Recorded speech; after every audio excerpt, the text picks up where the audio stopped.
How are you to find out? Are you feeling right now? Hi, good morning mga ka-face mask.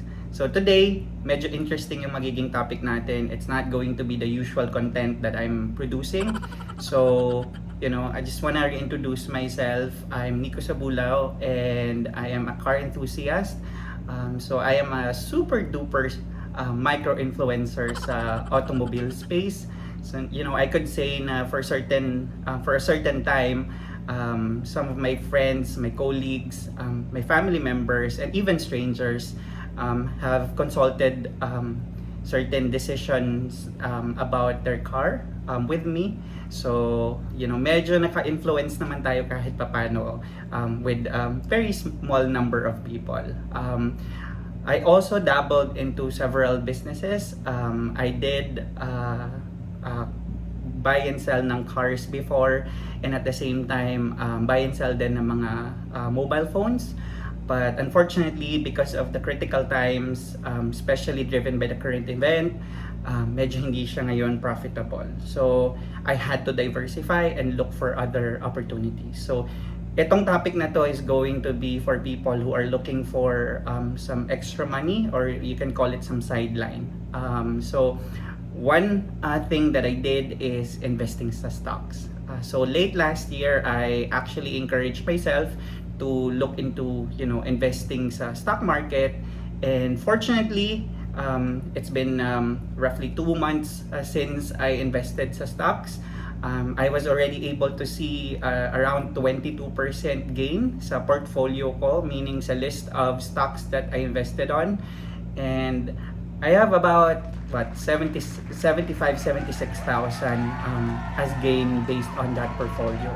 But before we dive into more details, let's probably go back and just discuss some of the basics. And then later on, I'll discuss some of the things that you need to know before investing, especially for those who are really interested to pursue this.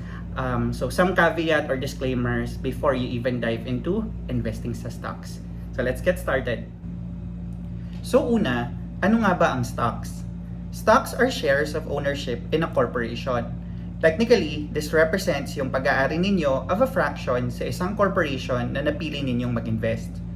Ang pagbili at pagbenta naman ng stocks ay ginagawa sa isang stock market. So sa Pilipinas, ang local stock market natin is governed by the Philippine Stock Exchange or PSE. Siyempre, ang purpose ng pagbili or pag-invest sa stocks ay para kumita sa potential value ng isang corporation over time. So once successful ka sa pagbili ng stocks for a specific corporation, isa ka ng part owner or shareholder ng corporation na iyon. So on to the best part. So now, kung magde-decide ka na mag-invest sa isang stock, paano ka nga ba kikita? So based on my experience, may dalawang bagay kung paano ka kumikita. One is price appreciation.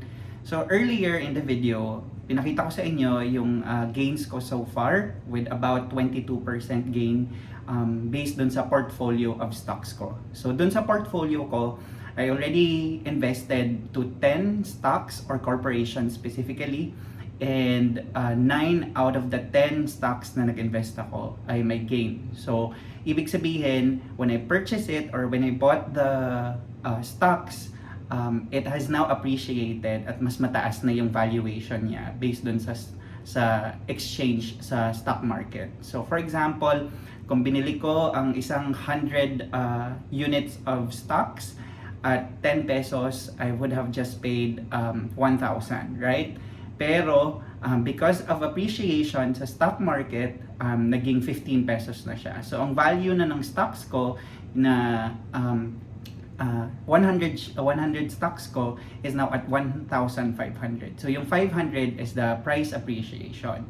So ngayon, based on the 10 that I have, one of them nag-depreciate, but good thing 9 of them have appreciated. So I already have about 76,000 price appreciation. So anytime I could already sell those stocks, and I could already use the 76,000 extra for using it for different things such as paying off utilities, pwede ring pang monthly sa kotse. So normally that's what I do. pag meron akong stock na nakikitang mataas na yung appreciation, for example, about 30%, 40% na yung appreciation from the time I purchased the stock, ibibenta ko na siya. And then, I could already reallocate the extra money I got from the stocks for certain things. And normally, nilalagay ko siya sa either rent or sa monthly amortization ng kotse ko. Now, other piece na kikita ka from investing sa stock is cash dividend. So, in a fiscal year, especially for the most established organizations or corporations, they release cash dividends. So here's an example. This one is an actual cash dividend I got for one of the corporations I invested on. And I had 400 shares with them.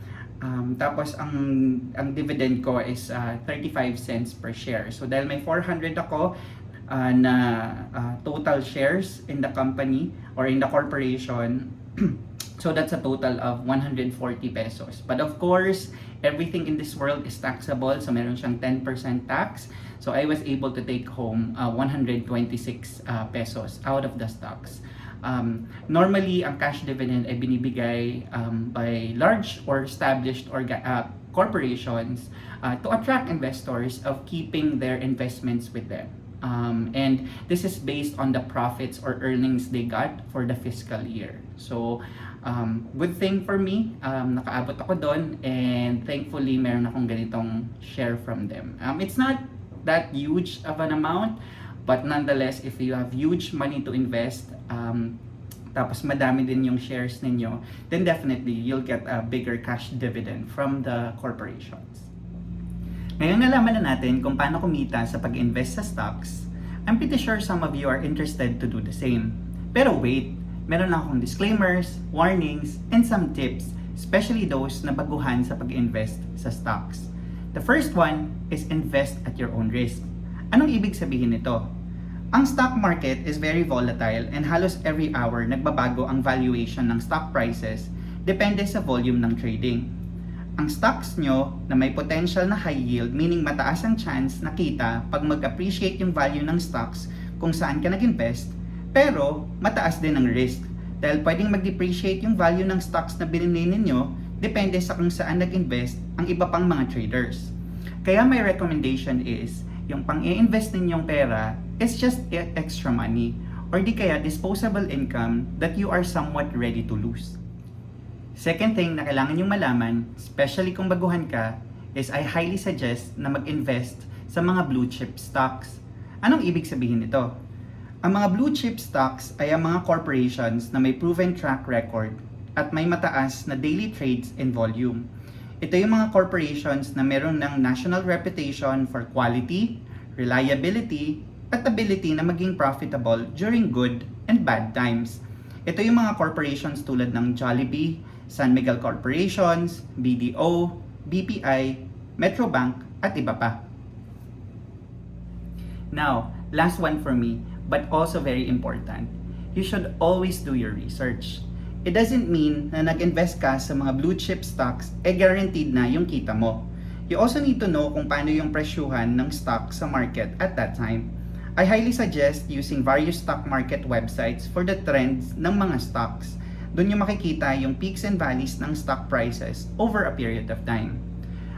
Usually, what I use is MarketWatch. Dito ko tinitingnan yung presyuhan niya over a period of time, for example 3 months ago, 6 months ago, and a year ago, just so I know kung yung bibilhin ko bang stock nasa mataas na presyo or may potential pa akong kita pag binili ko siya sa stock market. So, that's it lang mga ka-face mask. Thanks for watching and I hope you learned something from me today. Stay safe and God bless. See you. Bye-bye.